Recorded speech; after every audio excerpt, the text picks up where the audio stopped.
When I returned home early from work that evening, I wasn't expecting to see anything unusual. My plan was simple: surprise my wife with dinner and spend a quiet night together. As I walked through the front door, the sound of muffled laughter reached my ears. It wasn't the usual TV show giggle. No, this was different. Curious, I stepped quietly into the living room, and that's when my world froze. My wife was sitting comfortably on her boss's lap, their faces far too close for comfort, whispering things they thought no one else could hear. For a moment, I just stood there in shock, unable to process what I was seeing. My wife of 6 years, the woman I trusted with every piece of my heart, was betraying me right in our own home. When she finally noticed me, her face drained of color. She leapt off her boss's lap, fumbling for excuses that didn't matter. The man, bold and shameless, just smirked at me as though I had no right to be upset. That smirk lit a fire in me I didn't even know I had. I didn't shout. I didn't throw anything. Instead, I smiled. That smile scared her more than if I had screamed. "Don't worry," I said calmly. "I won't stop whatever this is. Please, continue." She looked confused, while her boss laughed, thinking I was weak. But what they didn't know was that I already had a plan forming in my head, and it was going to hurt her in ways louder anger never could. Without another word, I pulled out my phone and began recording.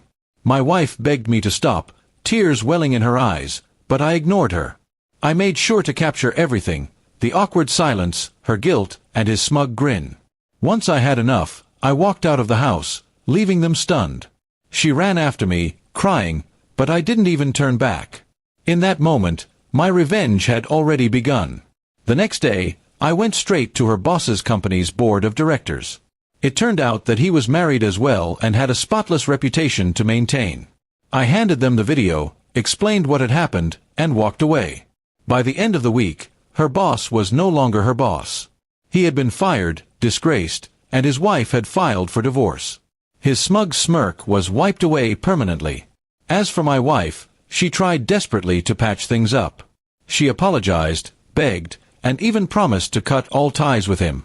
But betrayal doesn't vanish with a few tears. I filed for divorce, and since I had the recording, the court was firmly on my side. I kept the house, the savings, and most importantly, my dignity. She walked away with almost nothing but the shame of what she had done. People often ask me if I regret the way I handled it. The truth is, I don't. My revenge wasn't about screaming or violence. It was about exposing the truth. She thought she could humiliate me in secret, but instead, her secret destroyed her world. Every time she begged me to reconsider, all I could think about was how easily she chose another man's lap over my trust. In the weeks that followed, I felt a strange sense of freedom. Yes, the pain was there, but it was mixed with relief. I no longer had to live under the illusion of love that wasn't real. Friends and family supported me, proud of how I carried myself through such betrayal. Even those who doubted me before realized I had acted with clarity and strength. My wife tried to reach out even after the divorce, sending long messages about how much she regretted her mistake.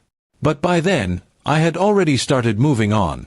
I wasn't interested in being anyone's second choice, especially not hers. She had gambled with my heart and lost, and I wasn't going to give her another chance. Her boss's downfall became town gossip, and people whispered about how quickly a man could lose everything because of arrogance. My wife, once admired for her perfect marriage, was now seen differently. She had to live every day knowing she was the author of her own destruction. That was revenge enough for me. Looking back, I realized that sometimes silence and strategy hurt more than anger ever could. I didn't need to scream or fight to get justice. I just needed to let the truth come to light. And once it did, their little secret romance burned to ashes. In the end, I walked away with peace, strength, and self-respect. She walked away with regret, loneliness, and the weight of choices she could never undo. That was my instant revenge, showing her that I didn't need her, and that my life would only get better without her betrayal in.